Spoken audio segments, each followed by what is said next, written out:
So hello everyone, very good morning.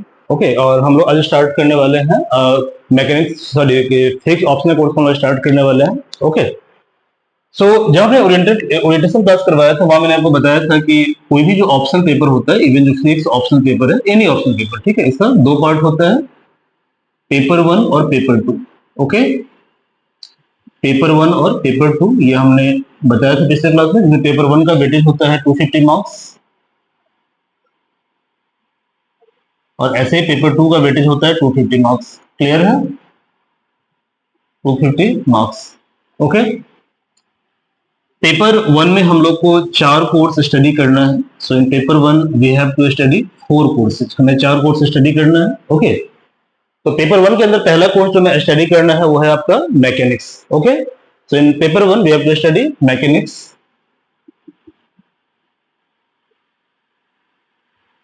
Second course आपको study करना है, that is wave and optics. So wave and optics ये आपका second course है। Third course जो आपको स्टडी करना है that is EMT, electromagnetic theory. Okay, electromagnetic theory.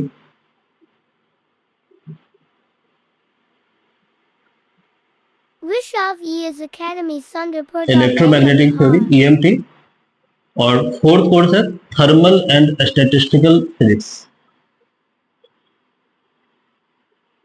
Thermal and statistical physics. जैसे हमने पहले कोर्स में आपको बताया था कि जैसे पेपर वन है, पेपर वन में 2 सेक्शन होता है, सेक्शन ए और सेक्शन बी, ये मैंने बताया था आपको। क्लियर है? ठीक है, तो ये जो सेक्शन ए है, सेक्शन ए में ये दोनों कोर्स आएगा, मैकेनिक्स और wave and optics. It is part of section ए। ठीक है, तो ये आपका सेक्शन ए का पार्ट है। यहाँ पे बोर्ड का स्पेस थोड़ा कम है, इसलिए मैं यहाँ पे लिख रहा हूँ शॉर्टकट में सेक्शन ए। और सेक्शन बी के अंदर 2 कोर्स आएगा, ठीक है, electromagnetic theory and second is thermal and statistical physics. Clear है? ये सेक्शन बी का पार्ट है, सेक्शन बी का पार्ट है। और हमने पिछली क्लास में ये भी डिस्कस किया था कि सेक्शन ए सेक्शन बी दोनों में क्या होता है, दोनों में सेक्शन ए के अंदर क्वेश्चन नंबर 1 और सेक्शन बी के अंदर क्वेश्चन नंबर 5 ये कंपलसरी होता है। तो 1 और 5 क्या है, कंपलसरी है। क्लियर है? ओके, और इसके अलावा जो है क्वेश्चन नंबर 2, 3, 4 ये सेक्शन ए का हिस्सा होता है। तो सेक्शन ए के अंदर होता है 2, 3, 4 और सेक्शन बी के अंदर क्या होता है 6, 7, 8। क्लियर है? तो इन दोनों सेक्शन से एक क्वेश्चन को सेलेक्ट करते हुए एट द मोस्ट आपको 3 क्वेश्चन आंसर करना है। ठीक है, ये हमने डिस्कस ऑलरेडी कर लिया था, so we will not waste our time. Okay,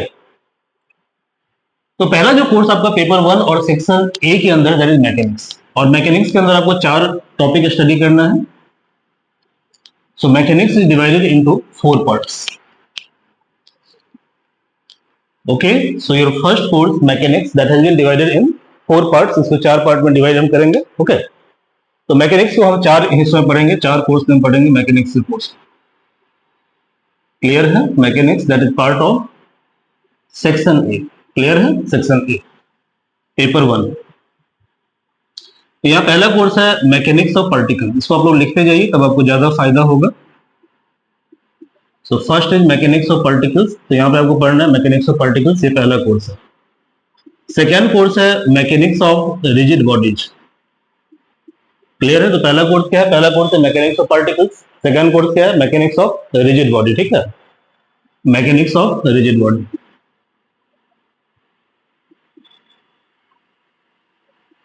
third course है मैकेनिक्स ऑफ कंटिन्यूअस मीडियम।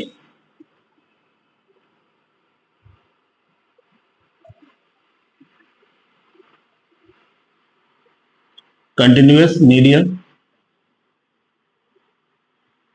और मीडियम मीडियम मीडियम जो भी कहिए आप। ठीक है, मीडियम, ठीक है, मीडिया और medium. And last course is special theory of relativity. GTR मत समझिएगा, ठीक है, दोनों में डिफरेंस है। Okay, there are 2 kind of theory of relativity. ठीक है, first is special theory of relativity, second is general theory of relativity. ठीक है, so general theory of relativity is vast. Okay, STR is easy and UPSC का syllabus क्या है, STR है, GTR नहीं है। ठीक है, तो आपको पढ़ना है एसटीआर ना कि जीटीआर पढ़ना है। Okay, so special theory of relativity, STR, special theory of relativity. Clear है? रिलेटिविटी। ओके, अब ये जो पहला पार्ट आपको दिख रहा है मैकेनिक्स ऑफ पार्टिकल, इसके लिए आपको रेफरेंस के तौर पे जो बुक फॉलो करना है, ज्यादा बुक के पीछे मत भागिएगा, ठीक है। आपको मिनिमम बुक पढ़ना है और मैक्सिमम एक्सरसाइज करना है नोट्स के ऊपर और आंसर राइटिंग के ऊपर। क्लियर है, ठीक है। तो जब एक बार आपको आंसर का पैटर्न समझ में आ जाएगा, आंसर को फ्रेम करना आप समझ जाओगे, ओके, देन आंसर के वैल्यू एडिशन के लिए आप क्या कर सकते हो, मोर देन 2 बुक को कंसल्ट कर सकते हो। लेकिन जब तक आपने 2 बुक नहीं पढ़ा हुआ है, 1 या 2 बुक नहीं पढ़ा हुआ है, आपने आंसर नहीं लिखा हुआ है, ओके, और इस केस में आप बुक का गैदरिंग कर लेते हो, ओके, तो इस केस में क्या होगा, यू गॉट कंफ्यूज, और जब कंफ्यूजन में क्या होगा, आपकी तैयारी है बिल्कुल डिवेस्टेट हो जाएगी। क्लियर है। So you don't have to rely over more books. पहले क्या करना, पहले क्लास को समझना है कि क्लास में क्या बताया जा रहा है, ओके, और क्लास में जो बताया जा रहा है वही आपका बाउंड्री है, उस बाउंड्री के बियॉन्ड आपको नहीं पढ़ना है। ऐसा मत करना कि आप जाकर जो है, जैसे कि इंटरनेट पे बहुत सारे फ्री सोर्स अवेलेबल है, फॉर एग्जाम्पल एनपीटीईएल का वीडियो है पड़ा हुआ, ठीक है।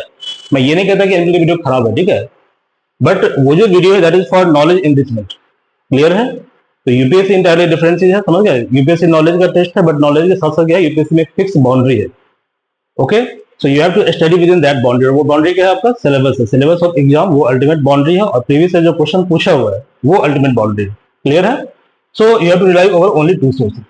तो मैकेनिक्स ऑफ पार्टिकल जो है, इसमें आपको ज्यादातर फोकस करना है 2 बुक के ऊपर, एक जेसी उपाध्याय, दूसरा डीएस माथुर। डीएस माथुर और नोट्स के अकॉर्डिंग पढ़ना आपको, ठीक है, क्योंकि डीएस माथुर और जेसी उपाध्याय के अंदर भी सारा चीज आपको नहीं पढ़ना होता। क्लियर है। वहां भी आपको सेलेक्टिव रीडिंग करनी है, ओके।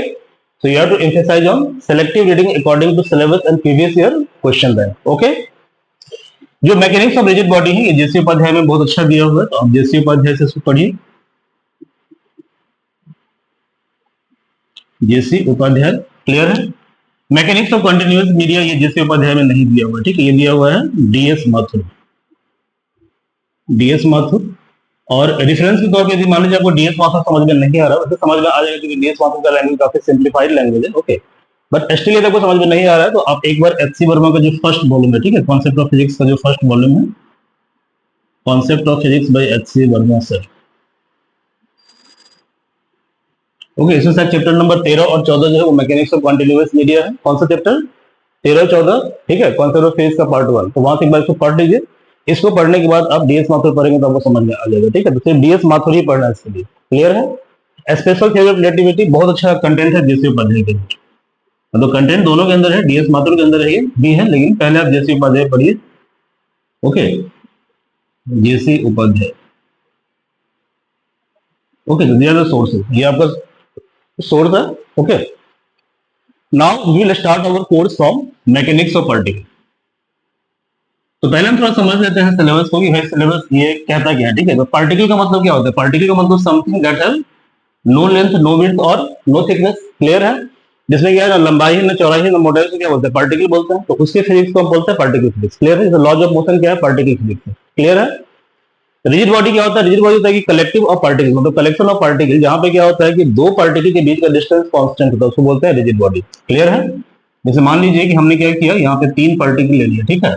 अब इसमें यदि मान लीजिए इस 3 पार्टिकल सिस्टम के अंदर ये डिस्टेंस और ये डिस्टेंस, यदि तीनों डिस्टेंस क्या है, कांस्टेंट है, ओके, यानी इसके बीच का डिस्टेंस क्या होता है, चेंज नहीं होता है by applying some external force. ये एक्सटर्नल फोर्स अप्लाई करने पे क्या होता है, इसके बीच का डिस्टेंस चेंज हो जाता है, ठीक है।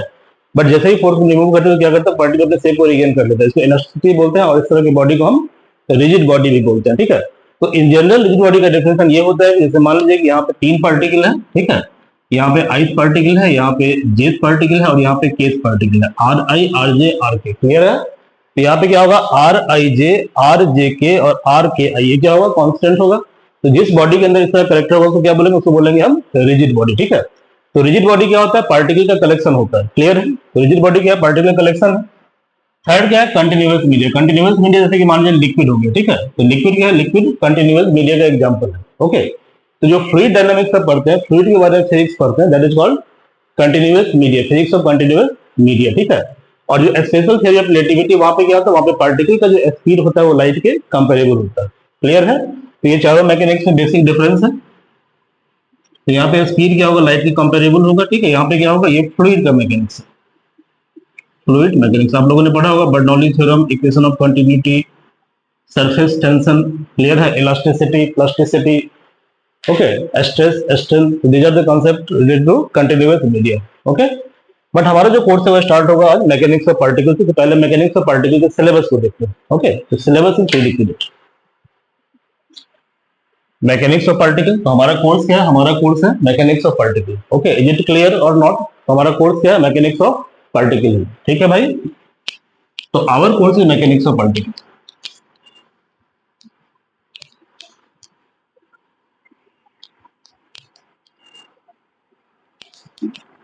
हमारा कोर्स है mechanics of particle. Okay, so यदि आपको मतलब वीडियो हमारा अच्छा लगता है तो वीडियो को लाइक शेयर तो कर ही दीजिएगा, लेकिन साथ साथ जो है आप जब तक इस पे मेहनत नहीं करेंगे, कोर्स पे मेहनत नहीं करेंगे, आपको वीडियो देखने का उतना फायदा नहीं होगा। ठीक है, तो ये हमारा हम्बल रिक्वेस्ट है कि थोड़ा कोर्स का जो गाइडलाइन है उसको एक बार हम डिस्कस कर लेते हैं, इसके बाद फिर हम कोर्स को शुरू करेंगे। ठीक है, तो सबसे पहले क्या करना, जब डेली आपकी क्लास होगी तो क्लास के बाद कुछ क्वेश्चन आपको दिया जाएगा। ठीक है, तो कुछ क्वेश्चन आपको दिया जाएगा जो क्वेश्चन यूपीएससी में पूछा होगा। ठीक है, तो आपने करना क्या है कि इन सारे क्वेश्चन को सॉल्व करना है। ज्यादा क्वेश्चन हम नहीं देंगे आपको, पर डे जो है पर लेक्चर, जब भी आपका लेक्चर होता है वीडियो लेक्चर, तो आपको 1 से 2 क्वेश्चन लिखना, ज्यादा क्वेश्चन लिखने की जरूरत नहीं है। ठीक है, तो initially you have to write 1 to 2 question, क्योंकि पहले आपको समझना है क्वेश्चन लिखा कैसे जाता है। क्लियर है?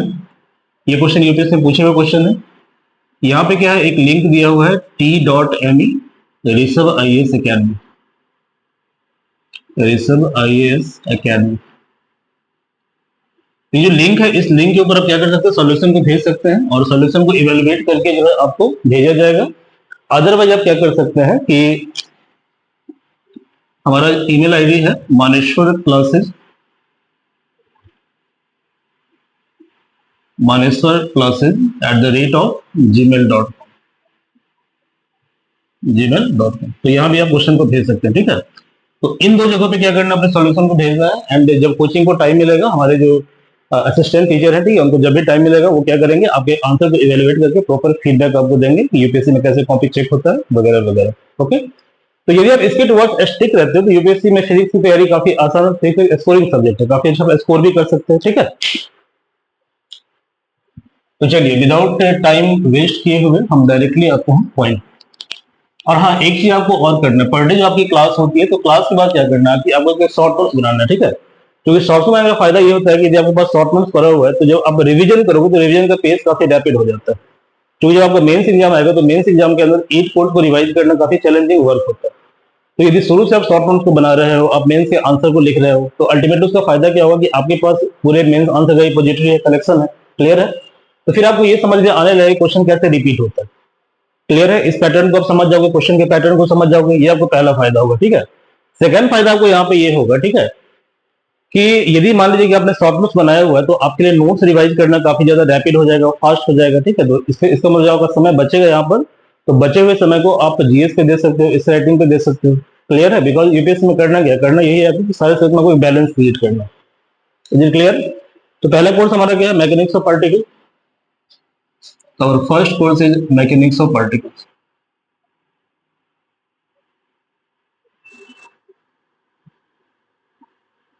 हमारा पहला कोर्स है मैकेनिक्स ऑफ पार्टिकल। अब यहाँ पे सिलेबस क्या एक बार देख लीजिए जरा। तो सिलेबस को डिटो आपको बार बार देखते रहना सिलेबस, क्योंकि सिलेबस क्या है, सिलेबस एक बाउंड्री है जो आपको डेविएट होने से क्या करता है, बचाता है। ठीक है, अदरवाइज क्या होगा, अनवांटेडली आप कुछ भी फैक्टर पढ़ते जाओगे। ठीक है, तो कुछ भी पढ़ने का मतलब क्या होगा कि आप तैयारी के फेज से डेविएट हो रहे हो। ठीक है, तो पहला पॉइंट यहाँ पे लिखा हुआ है लॉज ऑफ मोशन। पहला पॉइंट लिखा हुआ है लॉज ऑफ मोशन, इसको आप लिखिए साथ में। ठीक है, ये नहीं कि आपको पीडीएफ मिल गया, आप पीडीएफ से आपको कॉपी कर ली, पीडीएफ से कुछ नहीं होता। क्लियर है? जब तक चीजों को आप कॉपी में बार बार नहीं लिखोगे, पीडीएफ का कोई फायदा नहीं है। क्लियर है? क्योंकि जो चीज आपको याद रहेगी वही एग्जाम में आप क्या करोगे, रेप्लिकेट करोगे। ओके, तो इसको आप खुद से लिखें पहले। तो पहला क्या, लॉज ऑफ मोशन है। सेकंड है conservation of energy and momentum. तो सेकंड पॉइंट है conservation of energy and momentum।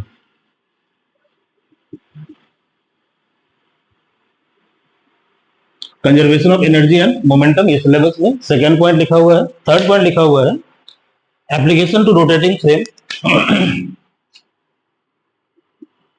Application to rotating frame.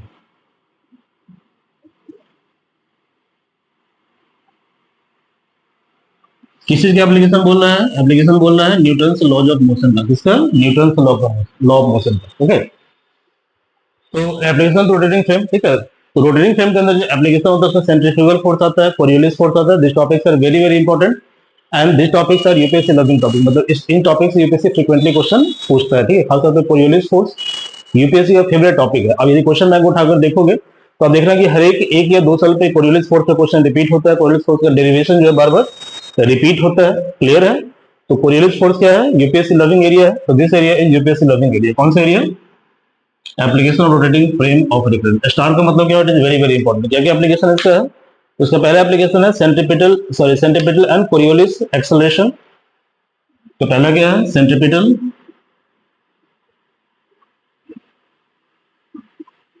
Centripetal acceleration. दूसरा है कोरियोलिस एक्सेलरेशन।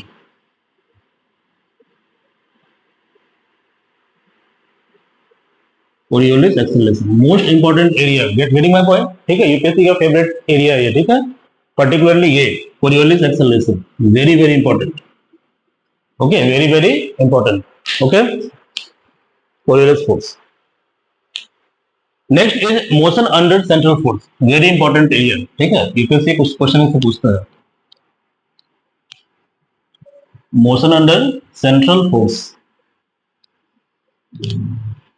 या सेंट्रल फोर्स मोशन, जो भी कहिए आप, ठीक है। तो मोशन अंडर सेंट्रल फोर्स और सेंट्रल फोर्स मोशन, तो क्या लिखा हुआ है? क्या लिखा हुआ है? Motion under central force.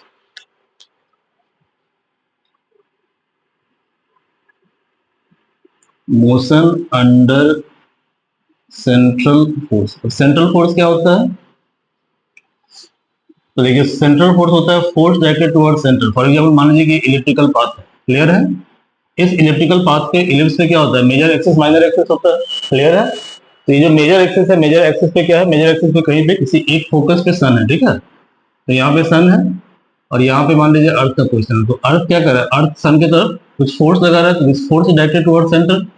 तो इस तरह के फोर्स को बोलते हैं सेंट्रल फोर्स, ठीक है। इस तरह के मोशन क्या बोलते हैं? Central force motion, okay. तो when force is directed toward centre of the path, that is called central force motion.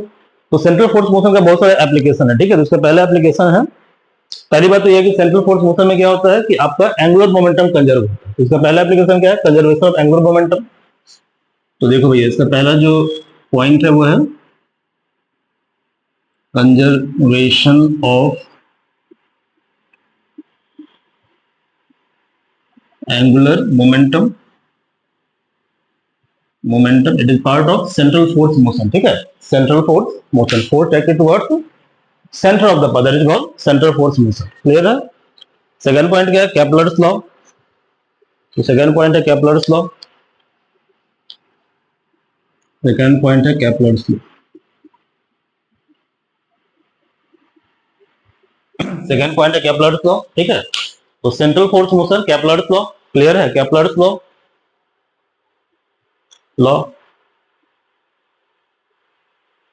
ठीक है। नेक्स्ट है ग्रेविटेशन। अगला क्या है? ग्रेविटेशन। तो नेक्स्ट टॉपिक है ग्रेविटेशन। ग्रेविटेशन हिंदी में क्या बोलते हैं? हिंदी में बोलते हैं गुरुत्वाकर्षण। क्या बोलते हैं? गुरुत्वाकर्षण। तो दो बॉडी क्या होता है? दो बॉडी के बीच जब मास के कारण फोर्स लगता है उसको बोलते हैं ग्रेविटेशनल फोर्स, क्लियर है। तो व्हेन टू बॉडी एक्सर्ट क्या कहते हैं? Attractive force on each other due to या by factor of mass, that is called gravitational force. तो ग्रेविटेशन में क्या क्या आपको पढ़ना है, क्या क्या टॉपिक आपको पढ़ना है, जरा देख लीजिए, ठीक है। तो ग्रेविटेशन में आपको पढ़ना है भाई, ठीक है, field and potential, gravitational field and potential. So you have to study gravitational field and potential, ठीक है। ग्रेविटेशनल फील्ड एंड पोटेंशियल आपको डिस्कस करना है, ठीक है, डिस्कस करना है, आपको डिस्कस करना है, ठीक है। Gravitational field and potential, I am sorry, due to spherical body, I am sorry, very sorry, due to spherical body, due to spherical body. ये डेरिवेशन पूछता है एग्जाम में, ठीक है, it is very very important. Spherical body ये derivation आता है exam में, ठीक है। तो you have to calculate gravitational field and potential due to spherical body, very very important derivation from exam point of view, okay, very important derivation from exam point of view, exam में आता है बार बार, ठीक है। इसके बाद पढ़ना है Poisson equation और लेप्लास इक्वेशन, ठीक है। तो पॉइसन इक्वेशन और लेप्लास इक्वेशन, तो आपको पढ़ना है Poisson equation and Laplace equation. अच्छा, एक और टॉपिक पढ़ना है, ठीक है जी। क्या पढ़ना है? ग्रेविटेशनल सेल्फ एनर्जी, ठीक है।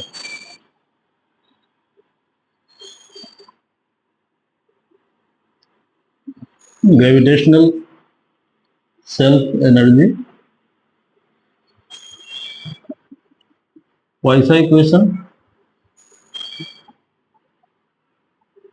एंड लेप्लास इक्वेशन, ठीक है। Poisson equation and Laplace equation, clear है? Poisson equation and Laplace equation, clear है? तो ये आपका हो गया ग्रेविटेशन वाला पार्ट, ग्रेविटेशन वाला पार्ट हो गया। नेक्स्ट है two body problem. Two body problem क्या है, देखो भैया समझो जरा इस चीज को। Two body problem, two body problem, जैसे मान लीजिए कि हाइड्रोजन एटम, ठीक है। तो हाइड्रोजन एटम में क्या होता है कि सेंटर पे एक प्रोटॉन होता है, ठीक है, और यहाँ पे एक इलेक्ट्रॉन होता है, क्लियर है? इलेक्ट्रॉन। यहाँ पे इस तरह की प्रॉब्लम को बोलते हैं टू बॉडी प्रॉब्लम। क्या बोलते हैं? Two body problem. तो ये हम लोग डिस्कस करेंगे इन डीप, ओके। इंपॉर्टेंट है बट इससे क्वेश्चन कम आता है, इतना रिलेवेंट एरिया नहीं है, ओके। अगला क्या है? टू बॉडी प्रॉब्लम, ठीक है। Two body problem, two body problem, reduced mass system. क्या होता है? Reduced mass system.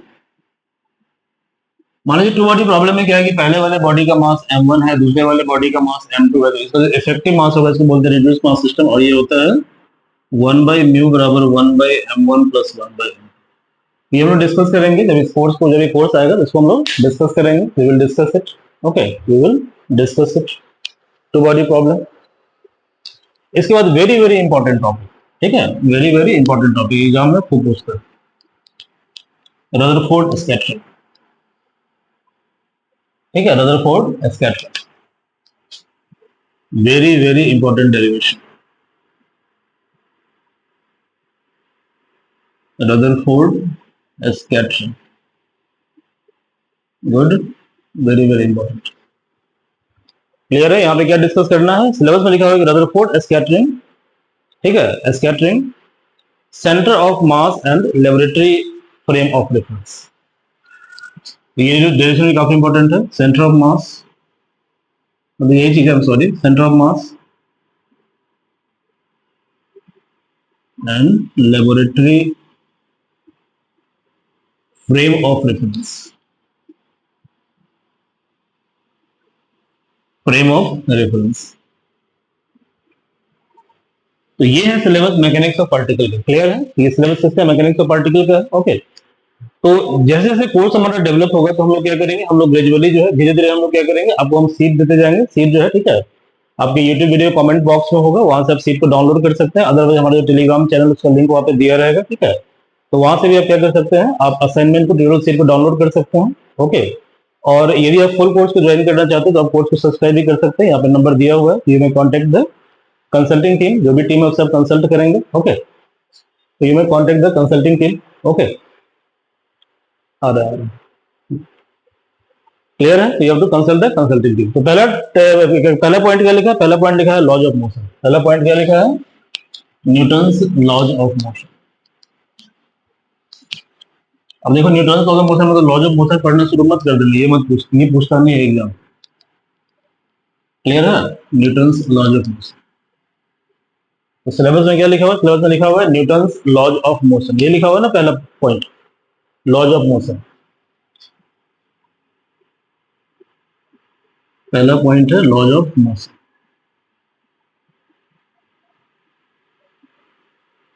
तो लॉज ऑफ मोशन को डिफाइन करने से पहले हम ये समझते हैं कि what is frame of reference. सबसे पहला कॉन्सेप्ट यही है, ठीक है, फ्रेम ऑफ रेफरेंस। ये क्या होता है? फ्रेम ऑफ रेफरेंस, क्लियर है? किसी फिजिकल फेनोमेना को डिस्क्राइब करने के लिए आप क्या करते हो? कोऑर्डिनेट सिस्टम को यूज करते हो, ठीक है। तो उस कोऑर्डिनेट सिस्टम को हम क्या बोलते हैं? उसको हम बोलते हैं फ्रेम ऑफ रेफरेंस, क्लियर है?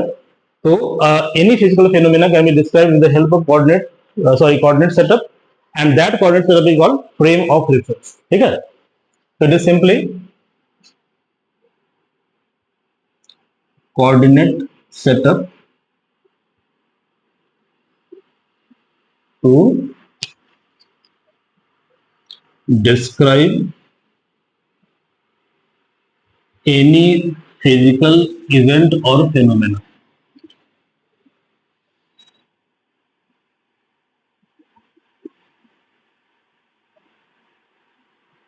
इसको बोलते हैं फ्रेम ऑफ रेफरेंस। क्लियर है? तो हमें क्या करना है, हमें दो फ्रेम को डिस्कस करना है अभी वाले कोर्स में, न्यूटन्स लॉज ऑफ मोशन में। ठीक है, तो पहला फ्रेम जो हमें डिस्कस करना है वो आपका लीनियर फ्रेम और दूसरा क्या है, रोटेटिंग फ्रेम है। ठीक है, तो there are two kind of frames. तो हमें क्या करना है, हमें दो तरह के फ्रेम को डिस्कस करना है। There are two type of frames. पहला है लीनियर फ्रेम। तो लीनियर फ्रेम के द्वारा हम क्या करते हैं, स्ट्रेट लाइन मोशन या लीनियर मोशन या रेक्टिलिनियर मोशन को हम डिस्कस करते हैं। ठीक है, तो इन जनरल क्या होता है, जब मोशन स्ट्रेट लाइन में होगा तो उसको डिस्कस करने के लिए हम कौन सा फ्रेम यूज करते हैं, हम लोग यूज करते हैं क्या, linear frame of reference. Clear है? तो लीनियर फ्रेम ऑफ रेफरेंस जैसे कि ये देखिए यहाँ पे X Y Z, X Y Z, ये क्या है, लीनियर फ्रेम ऑफ रेफरेंस है। यहाँ देखो, यहाँ पे X axis, Y axis, Z axis, ये आपका चॉइस है। यदि आपका मन है तो आप इसको जेड एक्सिस मान सकते हो। ठीक है, यानी किसको एक्स मानना है, किसको वाई मानना है, किसको जेड मानना है, ये आपका चॉइस है। क्लियर है? ठीक है, समझ में आ रही है ये बात? तो इसका मतलब ये हुआ कि एक्स वाई जेड जो है, ठीक है, ये क्या है, इंडिपेंडेंट, मतलब ये आपका चॉइस है। ठीक है, ऐसा कोई जरूरी नहीं, कन्वेंशन नहीं है कि आप इसको हमेशा एक्स ही मानोगे, इसको आप वाई भी मान सकते हो, इसको आप जेड, इसको आप एक्स भी मान सकते हो। ठीक है, इसको आप जेड मान सकते हो, ये आपकी इच्छा है। ठीक है, तो लीनियर फ्रेम के द्वारा हम क्या करते हैं, हम लीनियर मोशन को डिस्कस करते हैं। तो लीनियर फ्रेम में भी 1D 2D और 3D, if motion is along x axis that is called 1D motion, y axis 1D motion। ठीक है, तो जब मोशन क्या होगा, x y z तीनों में से एक एक्सिस पे होगा, that is called 1D motion। ठीक है, जब मोशन क्या होगा, x y प्लेन में होगा। ठीक है, that is called 2D motion। Okay, और जब मोशन क्या होगा, जब मोशन आपका स्पेस में होगा तब क्या होगा, 3D मोशन। ठीक है, x y z तीनों फ्रेम पे हो रहा है, that is स्पेस में मोशन हो रहा है। तो देखो भैया, ये है आपका 1D frame, one dimensional frame. ये है motion in plane, 2D frame. ये है motion in space, 3D frame. ठीक है, motion in space 3D frame. Clear है? तो 1D frame, 2D frame, 3D frame. तो आपने डिस्कस क्या करना है, लॉज ऑफ मोशन को डिस्क्राइब करने के लिए आपको दो चीजें डिस्कस करनी है। पहला क्या डिस्कस करना है, first you have to discuss the linear frame, second you have to discuss rotating frame. Clear है? तो second you have to discuss rotating frame. तो second kind of frame is rotating frame. ठीक है, second you have to discuss rotating frame. तो what is frame of reference? Frame of reference क्या है, coordinate का setup है जिसके द्वारा आप क्या करते हो, किसी फिजिकल इवेंट को आप डिस्क्राइब करते हो, that is called frame of reference. Is it clear और नॉट? समझ में आया कि नहीं आया, बताइए। ये क्लियर है? ठीक है, इसी को क्या बोलते हैं, फ्रेम ऑफ रेफरेंस हम बोलते हैं। Okay, now rotating frame. Rotating frame देखिए, इसमें दो केस होता है। इसमें जनरली क्या होता है कि रोटेटिंग फ्रेम के अंदर इन जनरल जो है, ठीक है, जो जो जेड एक्सिस को हम फिक्स रखते हैं। क्लियर है? तो उतना ब्रीफ में हम नहीं जाते, वो हम तब बताएंगे आपको जब हम पढ़ेंगे क्या, कोरियोलिस फोर्स के बारे में हम डिस्कस करेंगे। ठीक है, जब हम पढ़ेंगे सेंट्रिफिकल एक्सेलरेशन के बारे में। ओके, फिलहाल हम क्या करते हैं कि रोटेटिंग फ्रेम को हम 2D में कंसीडर करते हैं। ठीक है, तो रोटेटिंग फ्रेम का मतलब सर्कुलर मोशन। ओके, तो क्या है कि सर्किल पे किसी इवेंट को डिस्क्राइब करने के लिए जो है, ठीक है, on circular path to describe any event there are two kind of, क्या कहते हैं, फ्रेम्स। तो पहला क्या होगा, पहला जो एक्सिस होगा, ठीक है, वो होगा आर कैप, मतलब कि रेडियल डायरेक्शन। तो पहला क्या होगा, पहला डायरेक्शन होगा रेडियल डायरेक्शन। क्लियर है? सेकंड डायरेक्शन क्या होगा, सेकंड डायरेक्शन होगा थीटा कैप, मतलब कि टेंजेंशियल डायरेक्शन। क्लियर है? तो क्या होगा जी, बताओ। पहला होगा आर कैप,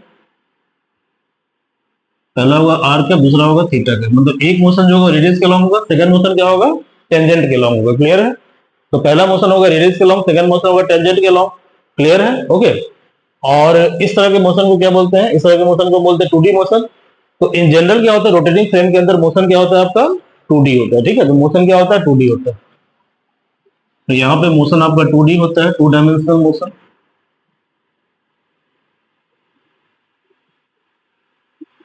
यहाँ पे 2 डायमेंशनल मोशन होता है।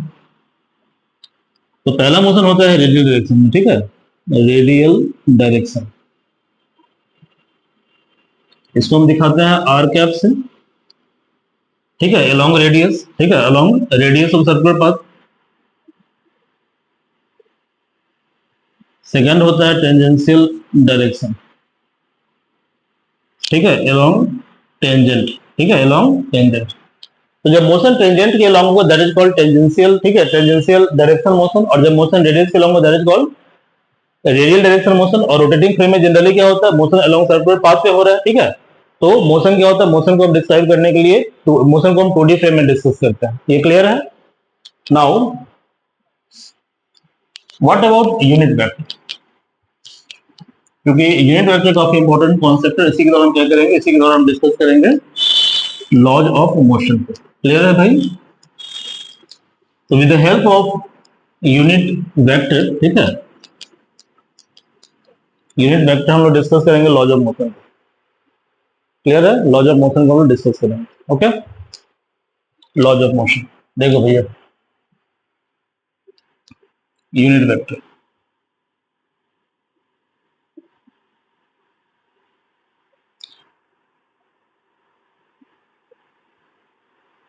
यूनिट वेक्टर का डेफिनेशन होता है defined as if there is some vector A, तो ए वेक्टर को हम लिख सकते हैं A into A cap. Clear है? A into A cap. तो इसका मतलब ये हुआ कि यूनिट वेक्टर ए कैप की जो वैल्यू है वो है vector A divided by magnitude of vector. Clear है? लीनियर मोशन,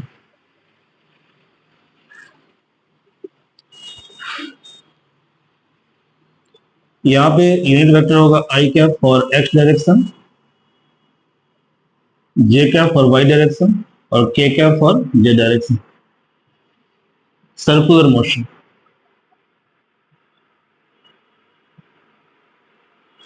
सर्कुलर मोशन, मान लीजिए सर्कल है, तो जब मोशन हो रहा है रेडियस की डायरेक्शन में तो ये हो गया आर कैप, और जब मोशन हो रहा है टेंजेंशियल में ये और थीटा कैप। तो हमें क्या करना है, हमें फाइंड आउट करना है वैल्यू आर कैप और थीटा कैप का, ठीक है। So we have to find out the value of R cap and theta cap, और उसके आधार पर हम क्या करेंगे, वेलोसिटी फाइंड करेंगे, फिर एक्सेलरेशन फाइंड करेंगे, ठीक है, और फिर वहीं से हम क्या करेंगे, लॉज ऑफ मोशन को डिराइव करेंगे, ठीक है।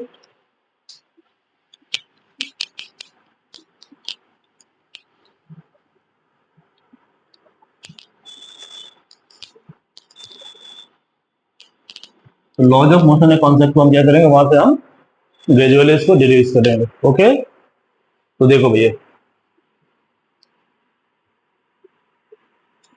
ये एक सर्कुलर पाथ है और इस पॉइंट पे एक पार्टिकल है, ठीक है। तो इस पॉइंट पे एक पार्टिकल है, ये पार्टिकल का पोजीशन है। हमने क्या किया, यहाँ से एक लाइन ड्रॉ किया एक्स एक्सिस और यहाँ से ड्रॉ किया वाई एक्सिस। क्लियर है? ये एक्स एक्सिस और ये वाई एक्सिस है, हमने यहाँ से एक परपेंडिकुलर ड्रॉप कर लिया और एक परपेंडिकुलर हमने यहाँ से ड्रॉप कर लिया, ठीक है। ये एंगल हमारा मान लो थीटा है, क्योंकि ये एंगल हमारा थीटा है। क्लियर है? ये एंगल हमारा थीटा है और इसको हमने मान लिया वेक्टर आर। क्या मान लिया इसको हमने? वेक्टर आर मान लिया। क्लियर है? इसे मान लिया ओ, इसे मान लिया ए, इसे मान लिया बी और इसे मान लिया सी। अब इसे हम अलग कर लेते हैं। तो हमारे पास एक ट्रायंगल है इस तरह का, यहाँ पे पॉइंट ए है, यहाँ पे पॉइंट बी है और यहाँ पे पॉइंट सी है,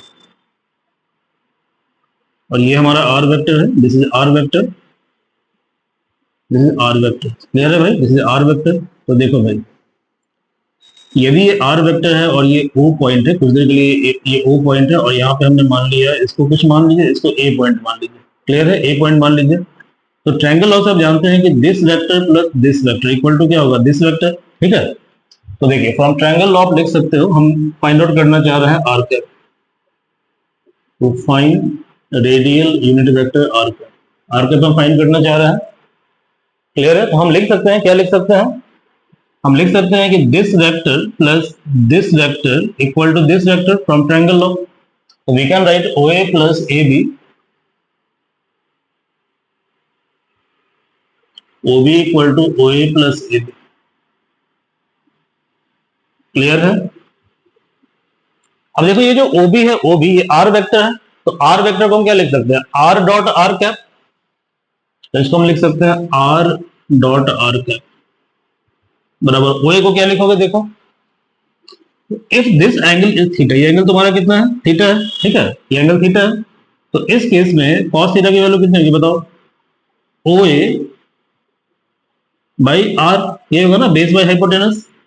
तो OA कितना होगा, आर कॉस थीटा। तो इस OA को तुम लिख सकते हो R cos theta into I cap. I cap क्या है, I cap direction unit vector है। और ऐसे ही जो तुम्हारा OC है, OC को तुम लिख सकते हो AB, और AB कितना होगा, साइन थीटा निकाल लो। साइन थीटा कितना होगा, AB बाई आर। तो AB कितना होगा बताओ, आर साइन थीटा। तो ये हो गया तुम्हारा आर साइन थीटा इंटू जे का। अब आर कॉमन ले लो, कॉस थीटा आई प्लस साइन थीटा जे। क्लियर है, आर आर कैंसिल आउट हो गया, तो आर कैप कितना हो जाएगा, आर कैप हो जाएगा I cos theta plus J cap sine theta. तो इस तरह से आपने क्या किया, आर कैप का वैल्यू निकाल लिया। So in this way you have find out the value of r cap. Okay. Now we have to find out theta cap. We have to find out theta cap. So now tell me one thing, यदि आप radius को 90 degree से turn करोगे, क्योंकि आप जानते हो कि रेडियस और टेंजेंट के बीच का एंगल कितना डिग्री होता है, 90 degree. You know well that radius and tangent both are mutually perpendicular. Clear है। तो जब रेडियस को हम 90 डिग्री टर्न कर देंगे, इसका मतलब क्या होगा कि it will take over the position of tangent. समझ में आ रहा है कि नहीं आ रहा है, बताओ भाई। देखो ये टेंजेंट है, तो इन दोनों के बीच का एंगल कितना डिग्री, 90 डिग्री है ना। यानी इसमें भी हम 90 डिग्री टर्न कर दे तो क्या होगा, टेंजेंट की पोजीशन को एक्वायर कर लेगा ये। ठीक है, तो हम लिख सकते हैं, हमें फाइंड आउट करना है थीटा कैप। थीटा कैप तो हमने सिंपली क्या किया, हमने लिखा था, क्योंकि हमने लिखा था आर कैप बराबर I cos theta plus J sine theta. अब रेडियस को हमने टर्न कर दिया 90 डिग्री से। ठीक है, जब रेडियस को टर्न करेंगे तो क्या होगा, रेडियल वेक्टर का जो पोजीशन है that will be occupied by tangential vector, क्योंकि रेडियस के पोजीशन पे क्या हुआ, टेंजेंट अब आ गया। क्लियर है। तो ये जो आर कैप है यहाँ पे तुम लिख सकते हो थीटा कैप। थीटा कैप बराबर क्या होगा, I cap cos 90 plus theta J cap sine 90 plus theta. कितना हो जाएगा ये, माइनस आई, क्योंकि कॉस 90 प्लस थीटा कितना होता है, माइनस साइन थीटा होता है। तो माइनस आई साइन थीटा और sine 90 plus theta cos theta, तो जे कॉस थीटा।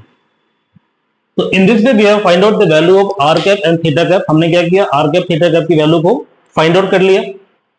तो इस तरह से हमने क्या किया, हमने फाइंड आउट किया value of R cap and theta cap. इस वैल्यू को याद रख लेना। ठीक है, तो वेरी वेरी इंपॉर्टेंट। ठीक है, very very important. Therefore we have r cap equal to I cap cos theta plus j cap sin theta, theta cap equal to minus I cap sin theta plus j cap cos theta। ठीक है, these two results are very important result। तो आज की class हम यही पे रहने दें, मुझे कहीं जाना है। ठीक है, so in the next class हम लोग क्या करेंगे, इस पे हम लोग डिड्यूस करेंगे सेंट्रीफ्यूगल फोर्स के बारे में, सेंट्रीपिटल फोर्स के बारे में। ठीक है, हम डिस्प्लेसमेंट के इक्वेशन को निकाल लेंगे, हम इक्वेशन फाइंड आउट करेंगे वेलोसिटी का और एक्सीलरेशन का।